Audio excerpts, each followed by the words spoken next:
Luna Radio. Un desplazamiento estelar con Horacio Berbitsky, Manuela Iriani y Marcelo Figueras. Domingos de 9 a 11 por la 530.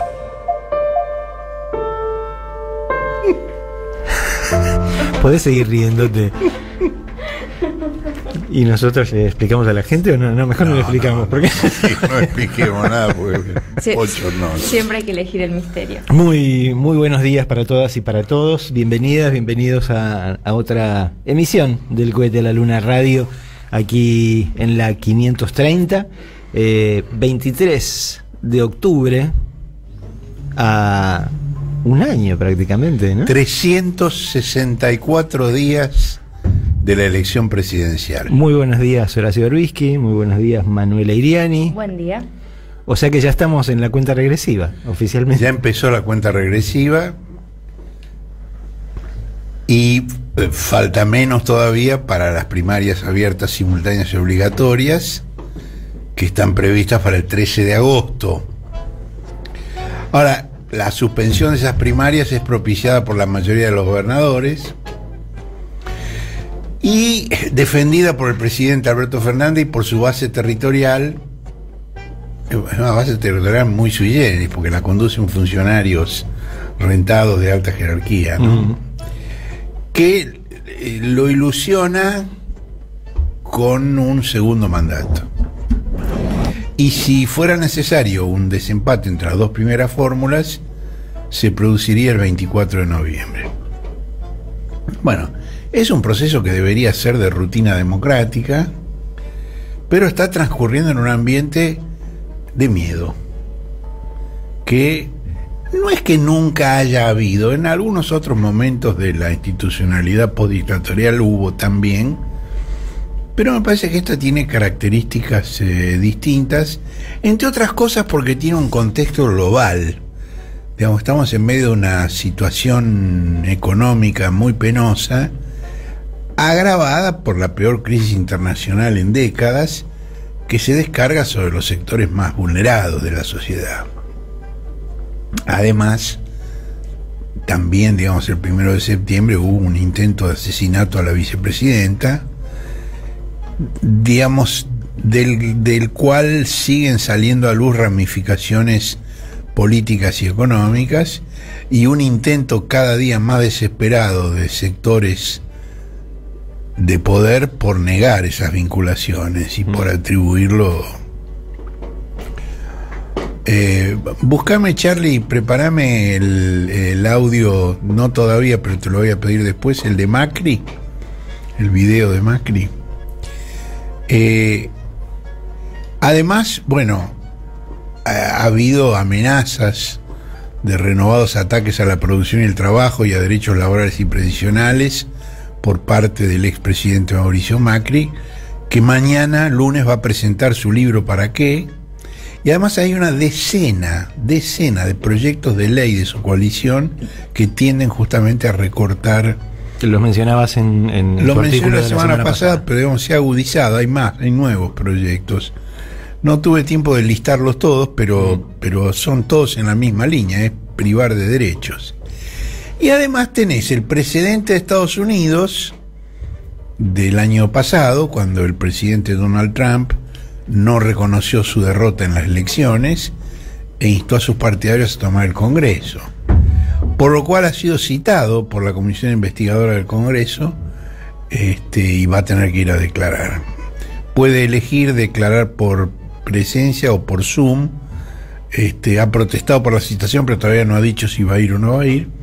Y más cerca, la intimidación del presidente brasileño Jair Bolsonaro de repetir en su país el putsch de Trump si el próximo domingo el voto popular favorece a Lula. Tenemos una nota excelente de Andrés Alsina sobre la derecha demoníaca brasileña, donde muestra que de alguna manera, aun cuando Bolsonaro pierda la elección, queda instalado, digamos, un núcleo de ultraderecha violento, muy afín con lo que estamos viendo en la Argentina, muy afín, y que allí tiene un liderazgo muy consolidado en Bolsonaro, cosa que era impensables dada la insignificancia del personaje, pero bueno, es una de las cosas que quedaron clarísimas del resultado de este primer resultado, ¿no? De esta primera vuelta de elecciones. Sí, y además quedan clarísimas, digamos, con por ejemplo, yo he mencionado la famosa investigación de este psicólogo Cohen sobre el mito de los protocolos de los sabios de Sion, donde muestra que personajes lunáticos, irrelevantes, de subsuelo, en determinadas circunstancias de la vida política y económica de un país, surgen, digamos, a un liderazgo nacional que poco antes era impensado. El mejor ejemplo es Hitler, por supuesto, y en nuestro país tenemos a López Rega. Aunque en nuestro país tenemos una especialidad, si tenemos tiempo después lo voy a contar. Ahora, bueno, una cosa llamativa es que la intención presidencial de postularse para la reelección fue ridiculizada en el conglomerado de medios más próximo al jefe de Estado, que es el que conduce Fabián de Sousa, y uno de cuyos directivos es nada menos que el jefe de gabinete de asesores de Alberto, Julián Leunda. ¿Leunda? Leunda, sí. Sí, pero sin H. No es Leunda. No había reparado en eso. Es la especialidad de Marcelo, ya sabemos. Sí, pero no creo que haya sido la intención de Julián. De quien tengo una buena opinión. Bueno, el jaraneo comenzó con un tuit del subdirector de ámbito financiero, Gabriel Morini, que puso una cosa graciosa pero muy densa. Dijo: para mí es una estrategia para polarizar con el Alfa de cara a 2023. Bueno, esto obviamente se refiere a la polémica que la portavoz presidencial Gabriela Cerruti entabló en nombre de Alberto con el participante de un programa de fijoneo por televisión, y que el gobierno, algunos sectores del gobierno, temen que escale en los próximos días. Y después siguió en la señal de noticias por cable de la misma empresa, C5N, donde hubo un... Escuchemos lo que pasó ahí en C5N sobre el tema. Hay un problema de índole legal, porque si el participante toma contacto con este reclamo del Poder Ejecutivo, puede enfrentarse a una expulsión, porque sería recibir información del exterior. No puedo creer este análisis serio de Morini. Se superponen diversas instancias. Leyes. Se superponen diversas instancias. Legales están en conflicto. Básicamente el gobierno está pidiendo que salga el participante. O sea, se está metiendo en la interna de Gran Hermano. Vos lo que decís es que el gobierno está jugando. Sí. Está jugando de afuera. Exacto. Decidió. La paso de Gran Hermano. ¿Sabes qué? Igual a mí hay algo que me pone para el traste. Me da calor esto. Este es el canal más próximo al gobierno. Claro, a mí no logro que me dé risa porque me pone muy nerviosa que esto esté pasando. Y bueno, y Alberto eligió el mismo medio para defender la respuesta de Gabriela Cerruti. Y fue notable porque hablaba Alberto, el periodista estaba desconcertado, muy buen periodista, Fernando Borroni, muy serio, y detrás de Alberto estaba Scioli con una cara... La cara no la vas a ver, pero vas a escuchar lo que dijo Alberto. Pero, a ver, la vocera dijo lo que exactamente yo creo. Con lo cual, terminen con esa discusión. La vocera expresó lo que el presidente piensa. El presidente es una persona honrada, nunca ha participado de ningún hecho de corrupción, nunca se ha cuestionado su decencia, y la verdad que yo lo único que tengo para dejarle a mis hijos es mi decencia. Bueno, siguió un poco más, pero digo, básicamente es esto. En términos maradonianos, ¿no? En tercera persona. En tercera persona, sí. Sí, pero ha habido épocas en la carrera de Maradona, ¿no? Cuando empezó a hablar así, no eran sus mejores momentos futbolísticos. Ajá. Bueno, el clima electoral está instalado un mes antes del comienzo del campeonato de fútbol. Y se especulaba que iba a ser después de la final, que es el 18 de diciembre, pero digamos, se acortaron los plazos. Y esto se da en paralelo con una disputa muy intensa por recursos escasos entre trabajadores, grandes empresas, acreedores externos, organismos internacionales, que a veces mantienen las formas y otras avanzan a dentelladas. Y las coaliciones principales atraviesan el momento como pasajeros de Airbus en turbulencia con cielo claro. Y no siempre está claro, a mí por lo menos no me queda claro, si el mayor espanto se dedica al propio o al ajeno. Y los grandes medios de comunicación operan a sus anchas en semejante contexto. Por ejemplo, recién cuando la empresa Caputo Hermanos confirmó haber contratado trabajos de carpintería con Revolución Federal, con Jonathan Morel, recién entonces el diario Clarín se dignó a informar sobre el tema. Hasta ese momento, ni una palabra. Pero ni aún así consignó que Morel tercerizó la tarea porque no tenía capacidad para realizarla, que es lo que le dijo a Raúl Colman y a Irina Hauser uno de los defensores de Morel, un abogado neonazi que creo que el cohete va a ser el primer medio que va a decir cómo se llama. De nombre. Se llama Abdala Nilo Amir Medina Chale. Si estuviéramos en Estados Unidos, creo que la investigación seguiría otro curso. Tampoco informó ese diario que el pago se realizó por medio de un fideicomiso que nunca fue registrado en la Inspección General de Justicia, que nunca presentó un balance, y que además de las transferencias registradas, porque digamos, los abogados de Caputo dicen, bueno, pero pagamos un servicio y lo pagamos en blanco. No, una parte la paga en blanco, otra parte no. Otra parte importante la paga en negro. Por lo menos 5 millones de pesos han sido pagados en negro. Con lo cual el trasiego entre los Caputo y los revolufederados ya no es de 1.700.000 como se dijo inicialmente, sino que ya ronda los 15 millones, que es un dinero. Y además, en uno de los allanamientos que se realizaron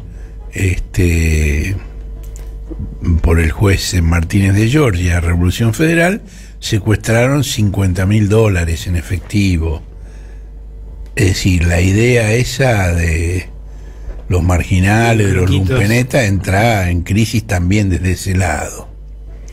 En cambio, el mismo diario Clarín destacó que el líder del movimiento Evita, Fernando Navarro, conocido como el Chino, es propietario de 3 bares, en uno de los cuales trabaja un hermano de Juan Manuel Abal Medina. Y la nota está ilustrada con fotos del corpulento Navarro en uno de esos locales, en el barrio porteño de Las Barracas, aplicado a las tareas que no sé bien cómo compatibiliza con su desempeño en la jefatura de Gabinete de Ministros, donde es secretario de Relaciones con la Sociedad Civil y Desarrollo Comunitario.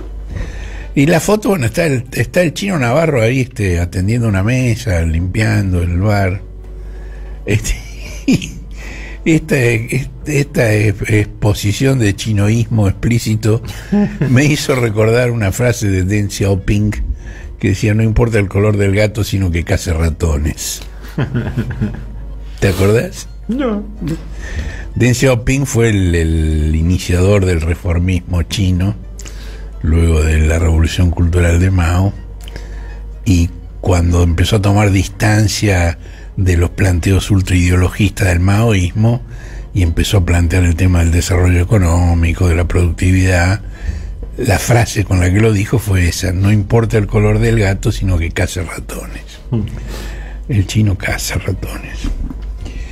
Bueno, Clarín también le dio un relieve muy especial al encuentro que Navarro y su socio Emilio Pérsico mantuvieron en la sede de UPCN, que es un sindicato clave de la CGT y de la mesa chica de la CGT, donde los seguiteros y la mesa chica de la CGT empezaron a avanzar en la posibilidad de un armado político conjunto cuyo eje apenas disimulado es el antikirchnerismo. Bueno, en uno de sus vaivenes periódicos el presidente alienta este tipo de armado, pero me parece que ellos no están demasiado interesados en ese aliento.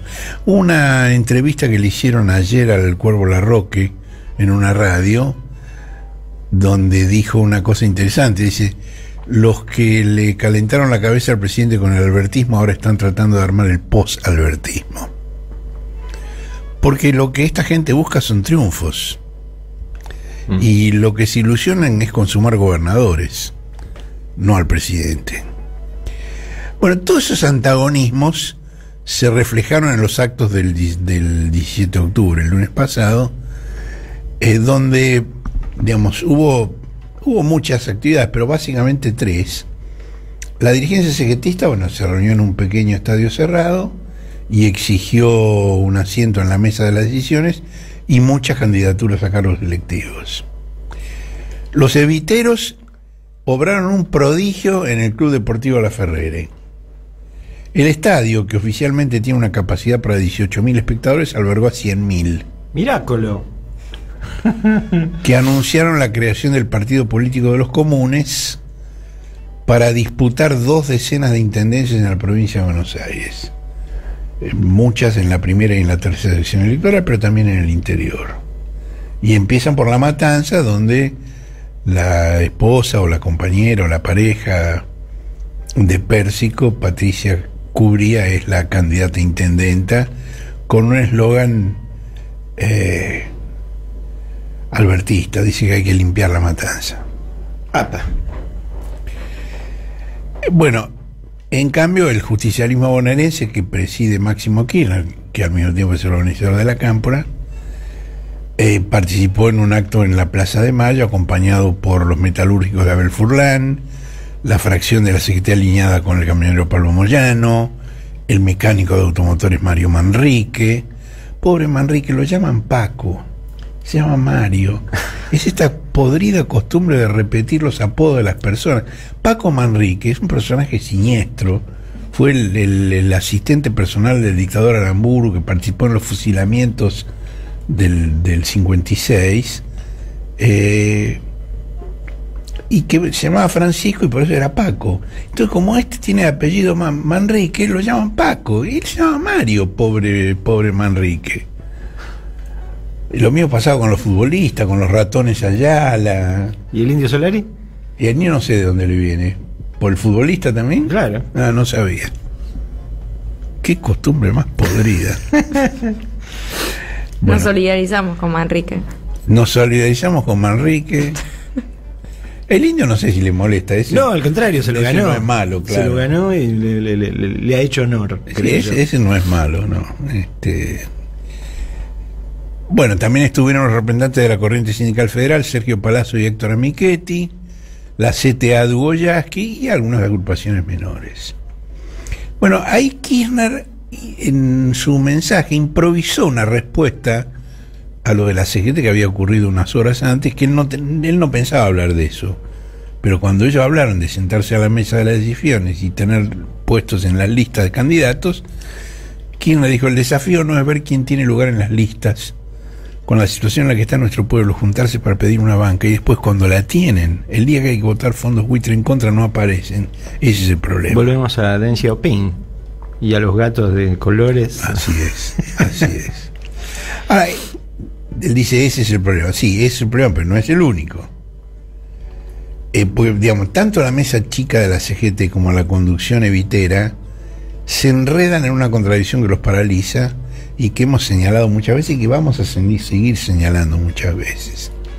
Por ejemplo, el hijo del chino, Juan Francisco Navarro, que también es funcionario jerárquico y también es candidato, se refirió a Cristina en términos de una agresividad que yo no he visto en muchos casos. Dijo: esa tía que grita emulando a una Bibi Canosa progresista, cuya revolución es hablar del lawfare. Ahora, lo que pasa es que tanto las bases de los sindicatos como de los movimientos sociales la aman a Cristina. No aman a Bibi Canosa, aman a Cristina. Y reconocen sus años de gobierno como a la mejor reencarnación del peronismo. Bueno, todos estos temas formaron parte de la reunión que Kirchner sostuvo esta semana en la Gobernación de La Plata con Axel Kicillof, el gobernador, con el jefe de gabinete Martín Insaurralde, con media docena de intendentes de la primera y la tercera sección electoral del conurbano y los ministros nacionales Gabriel Catopodis y Jorge Ferraresi. Bueno, ahí se atribuye, digamos, por todos lados, dice que eso fue para ver cómo programar el repliegue a la provincia de Buenos Aires para preservar lo que se pueda luego de una derrota en la elección nacional. Desde el cohete no la vemos así. No, esa disociación nosotros no la vemos. Solo en las circunstancias excepcionales del fin de siglo, la primera alianza llevó a Fernando de la Rúa a la presidencia, mientras el justicialismo, con el apoyo de Domingo Cavallo y de la UCD, consagró a Carlos Ruckauff en Buenos Aires. Pero fue la única vez. Por supuesto, digo, en este contexto, no, digo, sería necio descartar, decir, esto no puedo... No. Nada se puede descartar, pero nos parece más probable que los resultados sean los mismos en las dos jurisdicciones, en la Nación y en la provincia de Buenos Aires. O una derrota en ambas, como en 2015, con Macri y la Buena, o una victoria en ambas, como en 2011 y 2019. Digamos, con la victoria de Cristina en la Nación y de Alberto en la Nación el 19 y sus respectivos candidatos en la provincia de Buenos Aires, que eran Scioli en el primer caso y Axel en el segundo. Bueno, Kirchner tuvo un encuentro con Pérsico para analizar reglas de juego que impidan una escalada de agresiones como la que propició este brutal joven navarro, que solo beneficiaría a los enemigos comunes. Ahora, me parece que va a ser difícil porque la animosidad es grande. Y siguió. Ahora, digamos, uno podría profundizar en el tema de las animosidades y vamos a encontrar que hay muchas, pero me interesa ver el otro lado.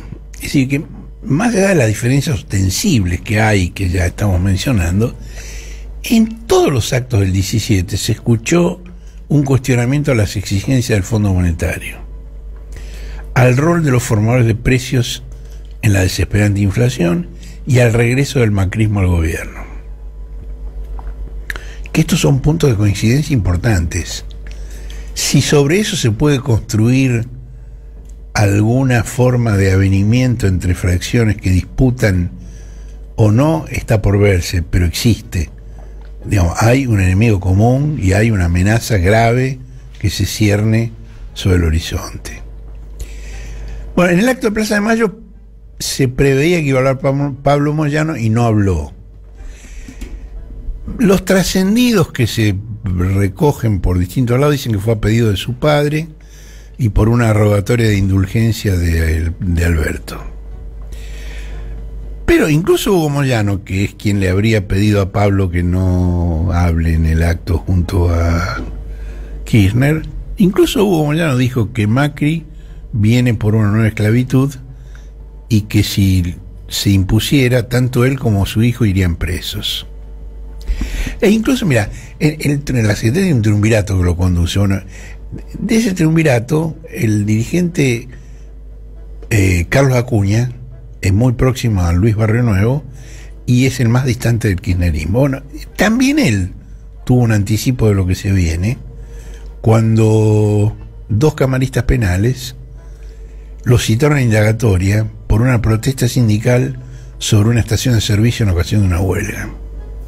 Bueno, esos camaristas son Ignacio Rodríguez Varela, hijo del ministro de Justicia del dictador Videla, y Julio Marcelo Luchini. Bueno, en el año 20, Rodríguez Varela y Luchini le fijaron al Congreso de la Nación un plazo de 2 semanas para sancionar una ley que reemplazara los decretos presidenciales que restringieron la circulación por la pandemia, lo cual es un avance sobre atribuciones constitucionales de los poderes de elección popular. Si está reglamentado, el Poder Ejecutivo y el Congreso tienen las facultades para hacer lo que hicieron.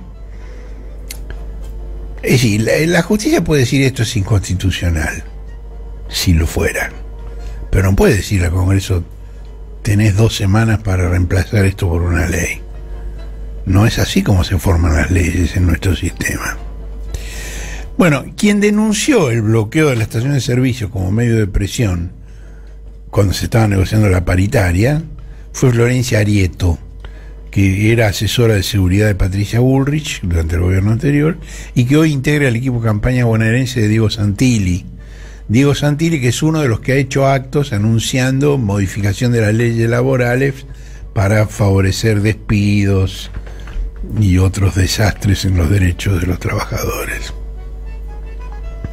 Ahora, unas cosas que son las más inquietantes es que este menoscabo de la división de poderes, donde la justicia se arroga atribuciones que la Constitución no le confiere, tiene el respaldo explícito de la Corte Suprema de Justicia, que ha tenido una reunión donde están preparando una objeción a la ley de presupuesto, que todavía no se sancionó, que todavía no solo tiene dictamen de comisión en la Cámara de Diputados, en la que en ese dictamen peronistas y radicales incluyeron un artículo por el cual los jueces deberán pagar el impuesto a los ingresos personales como cualquier ciudadano. La situación es aberrante. Un trabajador que cobra 330.000 pesos mensuales le descuentan el impuesto a los ingresos personales. Ahí sí el salario es ganancia.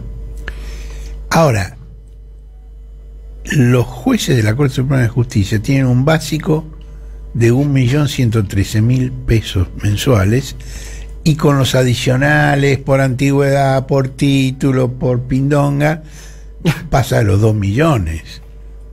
Y ellos no. 2 millones por mes sin descuentos. Una guita de descuento. Tenemos una nota muy buena de Aleardo Laría Ragneri sobre el tema de cómo funciona eso en España y el argumento de la igualdad ante la ley.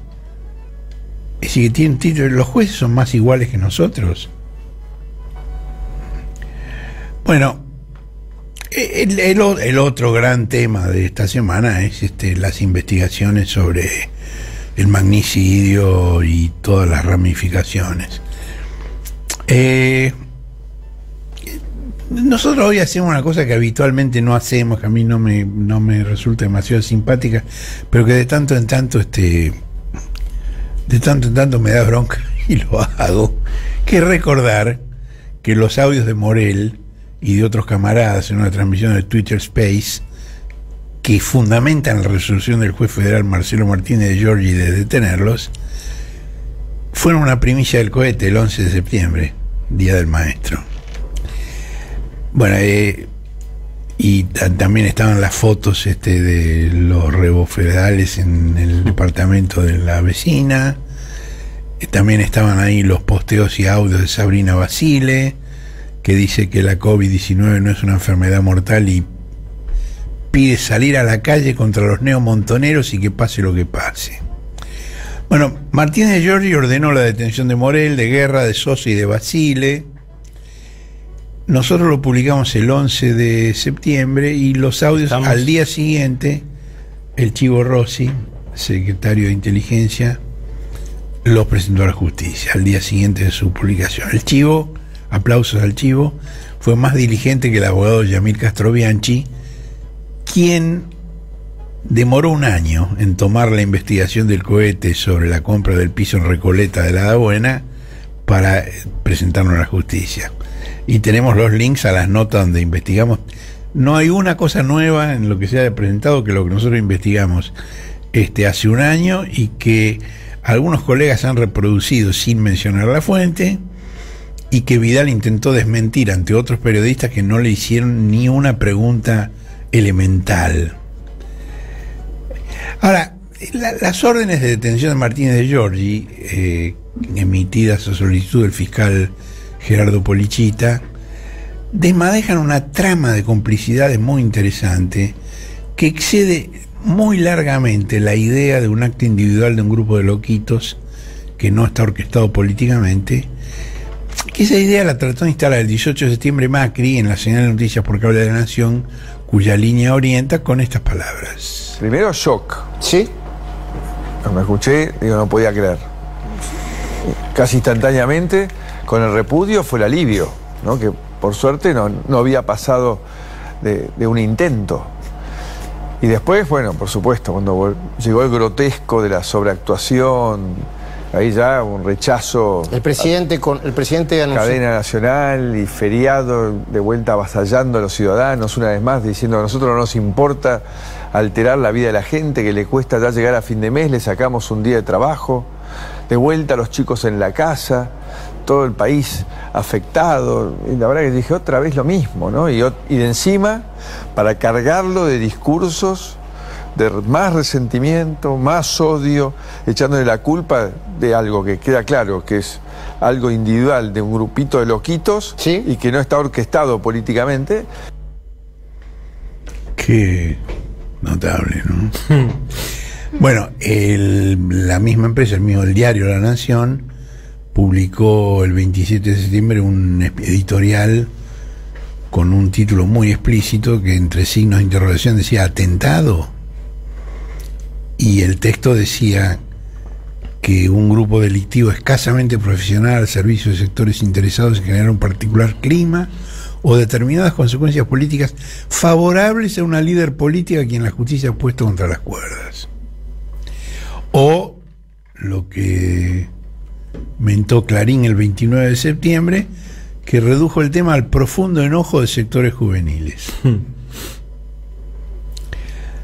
Bueno, todo esto yo estoy convencido que debería investigarse en conjunto, pero digamos, los jueces no lo han entendido así y estos hechos están fragmentados en 4 expedientes judiciales distintos. A pesar de lo cual, cada día emergen más conexiones políticas y económicas con familiares de amigos y exfuncionarios del gobierno de Macri, como los Caputo, con dirigentes políticos del mismo sector, desde Ricardo López Murphy hasta Patricia Bullrich, Javier Milei, José Luis Espert y Gerardo Milman. Cuando lo indagaron, Morel dijo que no tenía la culpa de que un loco haya querido matar a la vicepresidenta. Pero los cargos por los cuales está detenido no son eso, sino haber organizado una agrupación delictiva diseñada para imponer sus ideas y combatir las ajenas por la fuerza y el temor, desde la cual alentaron e incitaron a la persecución y al odio contra determinadas personas a causa de sus ideas políticas y atentaron así contra el orden público. Y los acusó de planificar, coordinar y difundir distintos tipos de mensajes de odio, escraches, actos intimidatorios y manifestaciones, llegando a utilizar incluso antorchas arrojadas con bombas de estruendo contra la Casa de Gobierno, lo cual, en el actual contexto de crisis económica y financiera, lo constituyeron uno de los actores que sembraron en la sociedad la escalada de violencia y odio, cuyo acto más trascendente resultó ser el intento de homicidio de la vicepresidenta el pasado 1 de septiembre. Hoy hay una muy buena nota de Luciana Bertoia que hace la cronología de todas estas cosas. Una nota para archivar, para guardar, porque tiene la cronología. Nosotros trabajamos también en esa línea y creemos que hay nexos subterráneos entre distintos grupos, que es uno de los caminos que la justicia tiene que recorrer. Por ejemplo, algunos puntos. El 5 de septiembre, minutos antes de ser arrestada, Brenda Uliarte hizo una transmisión en vivo en Instagram. Uno de quienes dialogaron con ella fue Sebastián Sviatky, que entre sus seguidores tiene a Jimena de Tesanos Pintos, la vecina, y a Álvaro Zicarelli, que es asesor de Javier Milei en política exterior, fue candidato al Parlasur por la coalición Civil Libertadora, participó en actos con Elisa Carró y Martín Lustó, y es autor de un libro que se llama Cómo derrotar al neoprogresismo, porque hoy la revolución es ser de derecha. Bueno, Zicarelli tiene un sitio web que lo realizó Alfonso Recasens, el sitio web. Recasens es un líder libertario cordobés asociado con el Presto, que es otro de los que incitó a matar a Cristina y amenazó a Fabiola, y que mantuvo una relación política y sexual con Brenda Uliarte. Hay una nota de la revista Crisis, que tenemos linkeada en el cohete de hoy, donde Recasens dice que el crecimiento de ellos se dio por el esfuerzo de think tanks locales y extranjeros como la Fundación Friedrich Naumann y la Fundación Bases, nuestros principales socios. Otro de los participantes se hace llamar el tipito enojado, que usa un antifaz, y en un video revela relaciones con servicios de inteligencia y con un diputado con quienes dice haber discutido los límites y los riesgos de su actividad, porque dice que recibió amenazas de muerte. Otro de los participantes se llama Emanuel Danán, que en realidad Emanuel Danán no se llama Emanuel Danán, se llama Manuel Jorge Gorostiaga. Y Hernán Carroll, que fue candidato a concejal por La Matanza en la lista de José Luis Espert, que formaba parte de una agrupación de gimnasios unidos que se creó para protestar por el aislamiento, por la pandemia, y con remeras negras que dicen seguridad, el pelo rapado. Y me acordé que hay un rapado más joven, pero sin remera, con camisa, que fue sindicado como custodio de Victoria Villarroel, la segunda en la lista de Milei, que durante un año de acto de campaña de Milei el año pasado amenazó con un arma desde el palco al público. Bueno, todos estos tipos han compartido actos públicos con un discurso extremo. Varios de ellos se declaran masones, como el abogado defensor de Sabac Montiel, Gustavo Marano. En esos actos en los cuales se lanza la agrupación Nuevo Centro de Derecha, también participó Carroll y otros de los rapados de seguridad. En el acto de febrero del 21 en Parque Chacabuco, por el cual ha habido procesamiento porque rompieron las restricciones de circulación de pandemia, el que lleva la voz cantante es Danán Gorostiaga. Ahora, nuestro colega Juan Alonso publicó que en realidad Danán Gorostiaga, durante el gobierno de Macri, trabajó en la AFI, la Agencia Federal de Inteligencia, e incluso publica que lo hizo con el alias Marco Galiani. Y Alonso reprodujo 2 fotos del personaje. En una posa con un arma y en la otra... Una que circuló mucho, en la que está con un Falcon, ¿no? Verde. Y con una referencia a la memoria. Bueno, ¿cómo se siguen entrelazando estas relaciones? Carroll aparece de repente en un escrito de Fernando Sabac Montiel, de puño y letra a la jueza Capuchetti, donde renuncia a los defensores oficiales y dice que Carroll le va a designar y va a pagar a uno privado, a un abogado privado.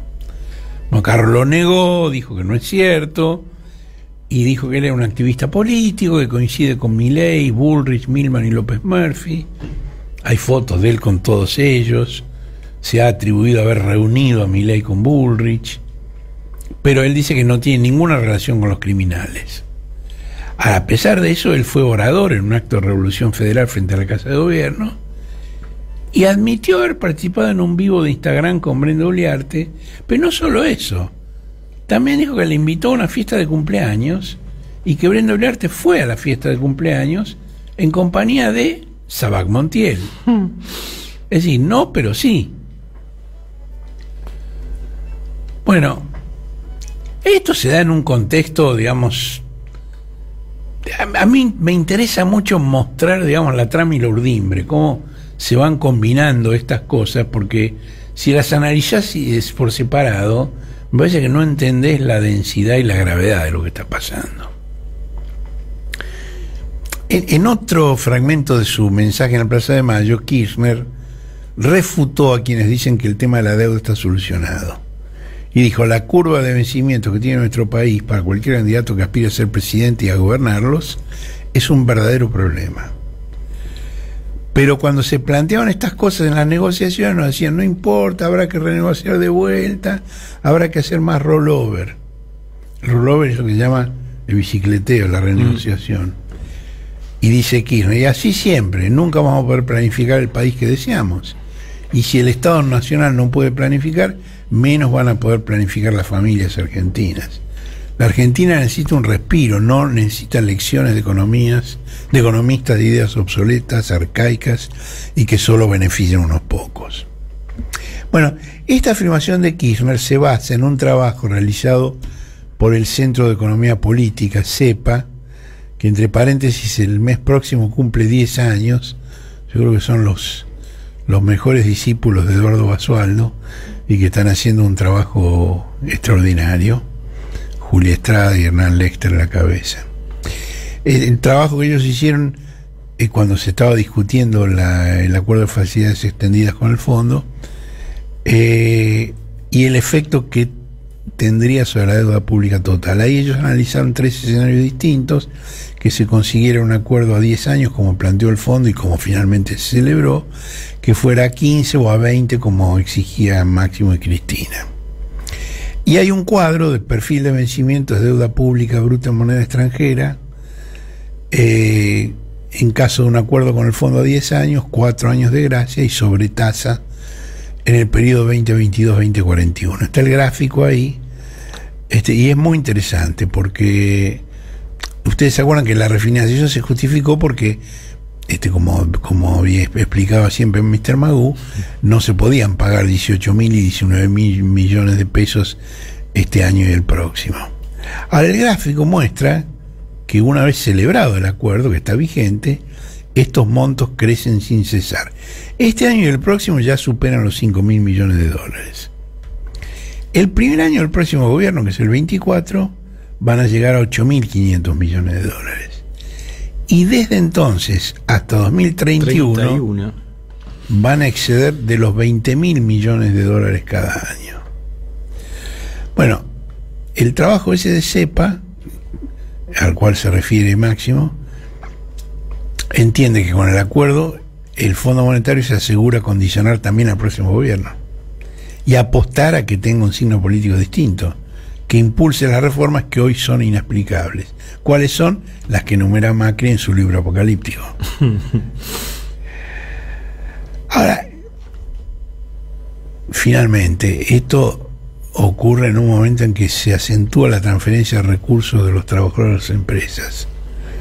El INDEC acaba de difundir un trabajo sobre distribución funcional del ingreso para el segundo trimestre de este año. Hay un nuevo trabajo de CEPA que interpreta esos datos de INDEC y muestra, es un trabajo muy técnico, no sé si un lector estándar puede comprenderlo, pero el trabajo indica que coexiste una fuerte recuperación del empleo con un magro desempeño salarial, sin recuperación de lo que se perdió desde que terminó la presidencia de Cristina y con empeoramiento respecto del comienzo de la actual gestión. A mí me parece muy interesante porque toda la discusión política se centra en las desavenencias personales entre Alberto, Cristina, y a mí me parece que sin descartar, digamos, que puede haber, que haya, pero me parece que las visiones discordantes que se manifiestan en el frente de todos sobre la situación económica y las perspectivas en las urnas están explicadas por estos datos, porque el presidente anuncia en actos y publicaciones los indicadores de crecimiento macroeconómico. O sea, dice lo que va bien, objetivamente. Y Cristina señala el empobrecimiento de los trabajadores, en especial de los que no tienen cobertura legal. Y los dos dicen la verdad. Ninguno está mintiendo. Pero lo que no se ponen de acuerdo son las consecuencias, sobre las consecuencias políticas y sociales de esta situación. Me parece... A mí este trabajo me ilustró mucho, me ayudó a entender mucho lo que está pasando. Si hay que hacer un esfuerzo para salir del puterío, del chismorreo, pues si no entendés cuál es el fondo, te vas a los caños, ¿no? Ahora, con Macri, la participación de los trabajadores asalariados en el ingreso cayó por un tobogán. Durante la pandemia mejoró, por las políticas de protección que fueron muy efectivas. Si bien, digamos, se sigue discutiendo el efecto inflacionario de la abundancia de pesos que se emitieron para esas políticas de protección. Y cuando aflojó la pandemia y se recuperó la actividad, lo que creció fue la participación del capital en el ingreso. Bueno, como siempre ocurre, digamos, el desempeño, el peor desempeño es el de los trabajadores no registrados. Y si del análisis se excluye el sector público, la inequidad distributiva es todavía más acentuada. Publicamos ahí un gráfico de CEPA, sacando de lado las definiciones técnicas, que son muy complicadas y que no vienen al caso, que muestra en color azul la participación de los trabajadores y en marrón el excedente del que se apropian las empresas, lo cual no deja dudas sobre los respectivos resultados. Es decir, los trabajadores caen y los empresarios crecen. Y esto es así porque la productividad del trabajo y el salario real que percibe quien realiza el trabajo siguieron rumbos opuestos. Por ejemplo, en el caso de la industria manufacturera, en el segundo trimestre de este año, la productividad por cada puesto de trabajo superó en 7% a la de igual periodo de 2016. Pero el ingreso medio real de los trabajadores que realizan esa productividad perdió casi 25 puntos. Y CEPA calcula que la productividad no pagada en ese lapso es de 1.600.000 millones de pesos. Bueno, esto también fundamenta la insistencia de Cristina sobre el proyecto de ley que elaboró la senadora Juliana Di Tulio de ayuda durante 2 años para eliminar la indigencia de 2 millones de personas, sobre todo los más jóvenes. Esto se va a tratar en comisión del Senado el miércoles de la semana que ahora comienza. Es viable su aprobación en el Senado, es más compleja en diputados, donde no es seguro que estén los votos. Y mientras tanto, el ministro de Economía Massa anunció un bono con la misma finalidad por decreto, pero por apenas 2 meses, con parte de los recursos obtenidos por la liquidación del dólar soja. Bueno, cuando había terminado con todo esto cerca de la medianoche, recibí una noticia que no llegamos a meter en el cohete de hoy, pero que me parece importantísima y que no quiero dejar de mencionar,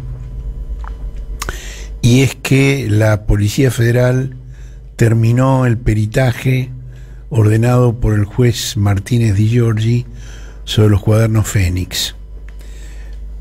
En realidad no sobre los cuadernos Fénix, sino sobre la digitalización en PDF de los cuadernos Fénix. Eso se realizó a pedido de un empresario, Armando Lozón, que aparece mencionado, y que él había advertido irregularidades que encomendó un peritaje privado, contrató un estudio de peritos calígrafos muy importante, que constató más de 1000 adulteraciones en 3 de los cuadernos, donde se lo menciona, con direcciones cambiadas, con nombres cambiados. Y entonces, bueno, pidió un peritaje oficial. Marcelo Martínez de Giorgi lo concedió, sin entregar los cuadernos. Los cuadernos siguen siendo un misterio, ¿viste? No, los cuadernos no se pueden ver, no se pueden tocar. Y bueno, el peritaje se hizo sobre la digitalización. Y los resultados son impresionantes. Por supuesto, tanto Clarín como La Nación hoy los presentan como confirmación de que Centeno es el autor, de que la letra de Centeno, que él es el que los escribió, que son auténticos. Estamos hablando del chofer Oscar Centeno, ¿no? No, estamos hablando del suboficial del ejército, Oscar Centeno. No, esa es otra cosa. Vos mencionás el chofer Oscar Centeno y es una cosa, decís el suboficial del ejército Oscar Centeno y es otra cosa. Es verdad. Bueno, entonces La Nación y Clarín acentúan que él lo escribió Centeno, pero el peritaje confirma más de un millar de adulteraciones, y lo que se peritó es lo que concierne al Armando Lozón, nada más. Armando Lozón es un empresario de una empresa que se llama Albanesi, que no es contratista del Estado. Es una empresa que cree que construye centrales eléctricas, pero no es contratista del Estado. Sí, ¿no? Él hizo esto como para limpiar su propio nombre, con todo el derecho, y descubrió una serie de cosas fundamentales.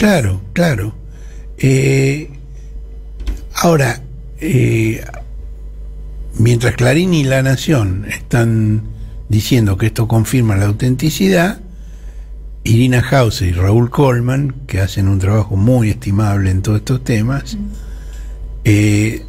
muestran que este peritaje señala en forma irrefutable la adulteración que se ha hecho de los cuadernos Fénix.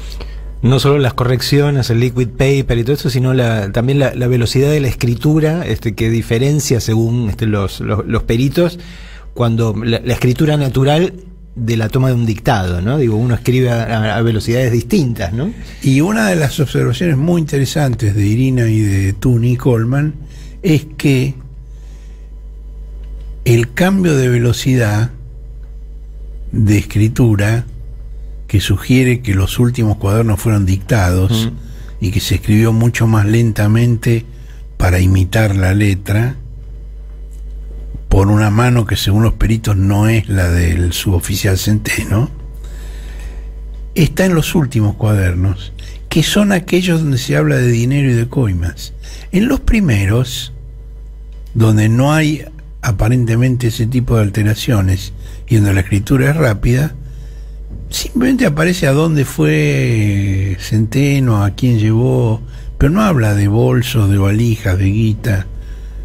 Es en los últimos donde cambia la velocidad y donde aparecen por lo menos 4 manos escriturales distintas y tintas de distintos colores, donde están las adulteraciones.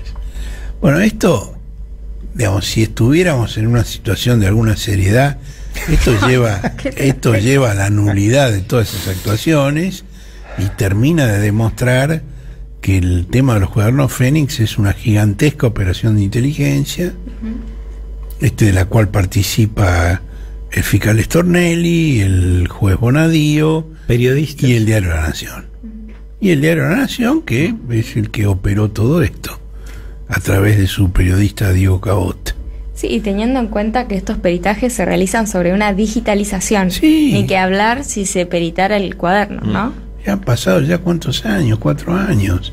Todavía no se puede ver el cuaderno para hacer un peritaje en serio. ¿De qué estamos hablando? Por favor. Bueno, faltando 1 minuto 30 para las 10 de la mañana, cedo la palabra a Louis Armstrong. Pops.